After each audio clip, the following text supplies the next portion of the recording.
पिघला दे जंजीरें।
जिंदे शामी आने के तले आजा जरी वाले नीले आसमाने के तले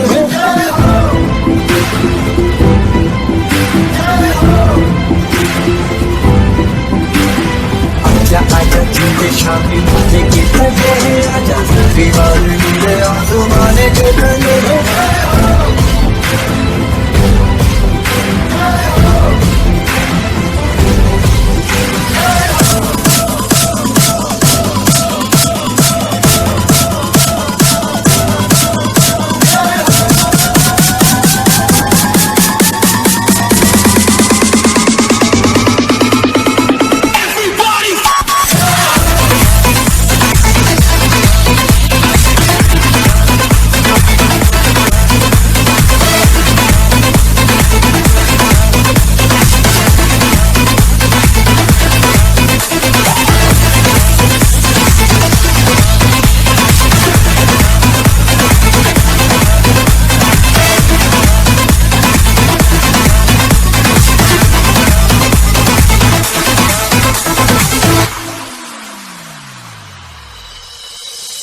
दिखती सच्ची नहीं गवाई है नच नच कोई मेरा हाथ बिताई है अखियों की मैंने उसे मुरादी गिर गिर गारे हैं उंगली जलाई है आजा आजा जिंदे शामी आने के तले आजा सारी बातें तुझे आसमान के तले शामी तुम दिल आने दिल देखो दिल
आजा आजा जिंदे शामी आने के तले आजा जरी वाले नीले आसमाने के तले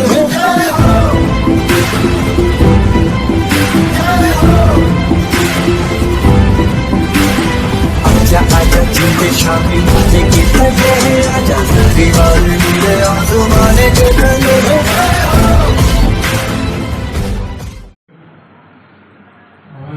તમામ આશા બહેનોને આજે લગભગ રીઓરિએન્ટેશન ટાઈપનો એક રાખેલો છે પ્રોગ્રામ તાલુકા કચેરી વિરમગામ તરફથી આજે મને અહીંયા બોલાવ્યા બદલ તમામનો આભાર વ્યક્ત કરું છું. તમે જે ચાલુ વર્ષ છે 22-23 એમાં બધી જ આશા બહેનોએ ઘણું સારું કામ કરેલું છે. એ માટે જ આજે તમને પ્રોત્સાહન રીતે ટોકન સ્વરૂપે આપેલું છે. એ જ રીતે બીજી આશાઓ પણ આ જ રીતે એમની માફક કામ કરે અને નેક્સ્ટ વર્ષ પણ આ જ રીતે આપણે પ્રોગ્રામ કરીશું અને આપને પ્રોત્સાહિત કરવામાં આવશે. આપણે અલગ અલગ સ્થળોએ તમને પણ આપણે સન્માન પત્રકો પણ આપીએ છીએ.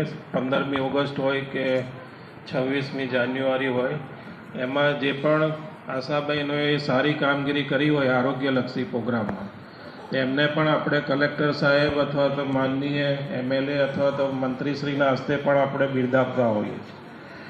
તેવી જ કામગીરી તમારા તાલુકામાંથી થાય અને આપણા જે પણ વિસ્તાર છે તમારો 1000ની પોપ્યુલેશન, એમાં તમારી પાસે દરેકનું લાઈન લિસ્ટ ને બધું જ છે ને માહિતી દરેક પાસે રજિસ્ટર પણ હશે.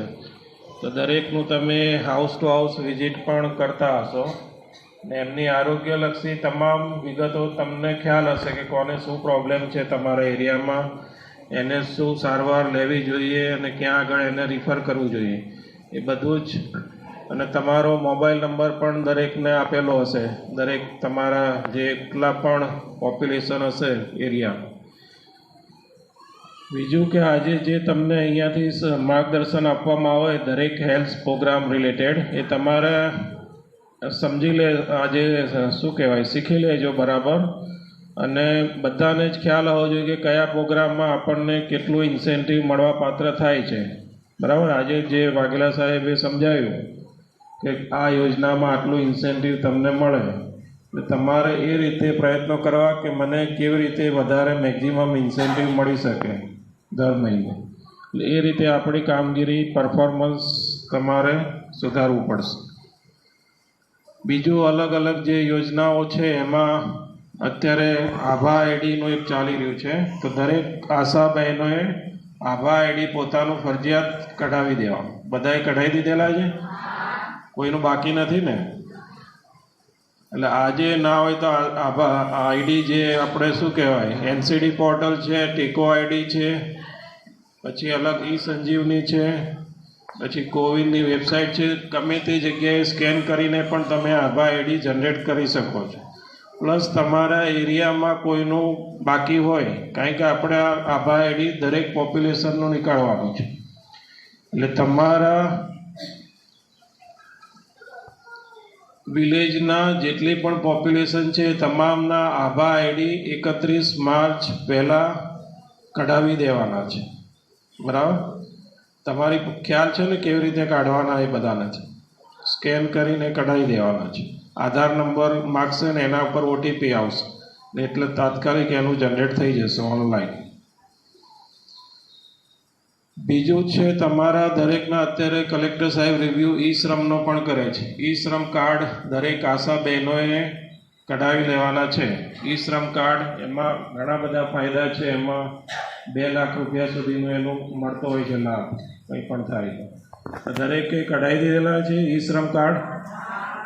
એટલે કોઈનું બાકી ના રહી જાય ઈ શ્રમ કાર્ડ. અને તમારા એરિયામાં એવા કોઈ બેનિફિશરી હોય કે જે આવકવેરો ભરતા ના હોય એ લોકો ઈ શ્રમ કાર્ડ માટે એલિજિબલ થતા હોય છે, જે ઇન્કમટેક્સ રિટર્ન ભરતા ના હોય એના માટે. એ પણ તમારે કામગીરી એના માટે મોબિલાઇઝેશન કરાવવાનું જે તે ઈ ગ્રામ સેન્ટર ખાતે. પ્લસ દરેકના PMJY કાર્ડ દરેક આશા બહેનો એલિજિબલ છે. બધાના નીકળી ગયેલા છે PMJY કાર્ડ.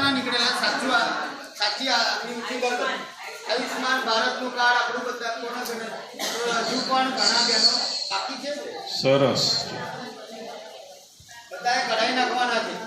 બધાના PMJY કાર્ડ પણ બનાવવાના છે ને જે પણ તમારા વિસ્તારમાં બાકી રહી ગયા હોય એના પણ કઢાવરાવાના છે. એમાં આવકનો દાખલો, આધાર કાર્ડ અને રેશન કાર્ડ ના હોય તો તમારે ઈ ગ્રામ સેન્ટર ખાતે જઈને રેશન કાર્ડમાં અંગ્રેજી નામ કરાવવાના હોય તો અપડેટ કરાવીને એનું કાર્ડ અવશ્ય કઢાવી દેવાનું, નહીં તો એ છેલ્લી ઘડીએ હોસ્પિટલમાં દાખલ થશે ત્યારે એને પ્રોબ્લેમ થશે. એટલે તમારી પાસે તમારો વિસ્તાર છે ને તમારી પાસે ફેસિલિટી છે અને દરેક જગ્યાએ કાર્ડ આપણે નીકળી શકે છે. દરેક PSC ઉપર THO ઓફિસ, ઈ ગ્રામ સેન્ટર, એટલે એવો કોઈ એરિયા નહીં રહી જવો જોઈએ કે જ્યાં આગળ કોઈ લાભાર્થી કાર્ડ વગર એલિજિબલ હોય અને એની પાસે કાર્ડ ના હોય ને એનું 100% સેચ્યુરેશન થાય તમારા વિસ્તારમાં, એ પણ તમારે ધ્યાન રાખવું. બીજું, રસીકરણમાં કોઈ બાળક છૂટી ના જાય, સંપૂર્ણ રસીકરણ થયેલું હોવું જોઈએ, બરાબર ને. આપણે જે મમતા દિવસ ઉજવીએ છીએ દર બુધવારે, એમાં કોઈ બાળકની રસીથી વંચિત ના રહી જાય. હમણાં ઘણીવાર મિઝલ્સનો આઉટબ્રેક ને એવું બધું જોવા મળેલું, તો એવું ના થાય. વચ્ચે હું બનાસકાંઠા જિલ્લામાં ગયેલો તો ત્યાં આગળ પણ અમુક બાળકો એવા જોવા મળેલા કે એણે કોઈ રસી જ લીધેલી નહીં. ઓન પેપર બોલે પરંતુ એને એકચ્યુઅલ રસી મળેલી નથી. એટલે આવા બધા જે ઇન્ટિરિયર વિલેજ હોય ને, જે હાર્ડ ટુ રીચ એરિયા જ્યાં આગળ કોઈ જઈ ના શકે એવા એરિયા પણ તમારા અહીંયા આગળ હોય તેનો પણ કોન્ટેક્ટ કરી ને તમારે એવા કોઈ બાળકો હોય જે છૂટી ના જવા જોઈએ, મીન્સ 0 થી 2 વર્ષના બાળકોનું, ને તમારી પાસે ઓલરેડી અવેલેબલ હોય જ છે માહિતી કે કઈ જગ્યાએ છે બાળક ને એના આપણે શું કામગીરી કરાવવાની છે. રસીકરણ સંપૂર્ણ થઈ જાય, ફૂલ્લી ઇમ્યુનાઇઝેશન થઈ જાય, પ્લસ હાઈ રિસ્ક મધર કોઈ પણ હોય તમારા એરિયામાં, તો હાઈ રિસ્ક અત્યારે કોઈ પણ માતાનું મરણ આપણી નિષ્કાળજીના કારણે ના થવું જોઈએ ડિલિવરી ટાઈમે.